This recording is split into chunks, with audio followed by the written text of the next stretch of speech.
Həqiqətən də deməli elə bir vəziyyət yaranıb ki, Bakıda çox güclü də yox, belə deyək, adi qaydada yağan yağış, qar artıq şəhəri tamamilə iflic eləyir. Çünki çox aydın şəkildə bunu ifadə edir.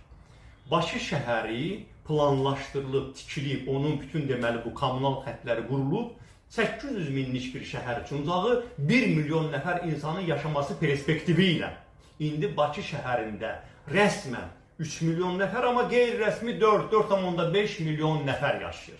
Yəni 1 milyon nəfər üçün qurulmuş şəhərə təsəvvür edin, 4,5 dəfə artıq insan məskunlaşıb, onun əlbəttə ki, infrastrukturu dözmür. Baxın, yollarda bax, insanların, yüz minlərlə insanın ömrü yollarda, tıxaclarda keçir. İnsanların əsəbləri korlanır, iş qabiliyyəti düşür aşağı. Bir gündə bir iş ancaq görürsən, harasa getdin, gəldin, gün başa çatır. Hamımız qalırıq o tıxaclarda. Nəyin nəticəsidir bu? Çünki ya həmin yollarda, metro stansiyası da, kanalizasiyada, su da, bunların hamısı qurulub vaxtı ilə dediyim kimi ən uzağı 1 milyonluq şəhər üçün, ən uzağı.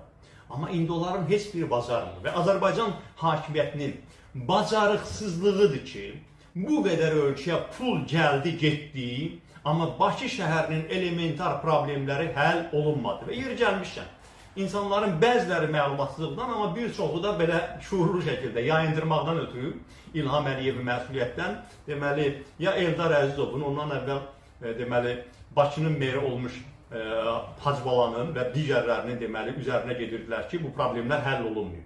Xeyr, əziz həmvətənlər, Azərbaycanda, Bakı şəhərində yığılıb qalmış problemlər həmin o Bakı icra başçısı səviyyəsində həll olunacaq bir problem deyil. Onların işindən də narazıyım. Onlar da heç bir bu rejimin bir parçasıdırlar. Söhbət onların hansısa bir formada bəraət verməkdən getmir. Amma biz məsələnin məğzini bilməliyik. Baxın, bu işlərin hər biri milyardlıq layihələrdir, çox milyardlıq layihələrdir. Bunun üçün dövlət proqramı olmalıydı, bilirsiniz. O bir dənə yol qovşağına yarım milyardı mənimsəmək əvəzinə, bir dənə Bakı aeroport yoluna yarım milyardı mənimsəmək əvəzinə, deməli, normal planlaşdırma getməliydi. Nəyin planlaşdırılması getməliydi? Əvvəla Bakı metrosunun inkişaf etdirilməsi planı olmalıydı və metro inkişaf etdirilməliydi. İkincisi, Bakı böyüyür, Bakının yolları böyüməliydi.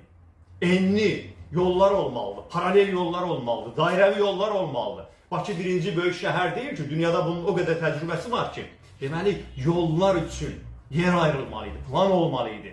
Necə yəni ki, bu 70-ci illərdə yolun eni nə qədər olubsa, 2025-ci ildə də həmin yoldur, həmin endə. Ola bilməz bu. Deməli, bunun üçün dövlət ağlı olmalıydı. O dövlət ağlı millətə işləməliydi. Və o cümlədən kanalizasiya sistemi qurulmalıydı. Və buna dövlət ağlı yanaşmalıydı. Amma bizim bu günləri görün, həmin o kanalizasiya sisteminin gücü çatmır o yağış sularını axıtmağa. Ona görə yaranır bu problem.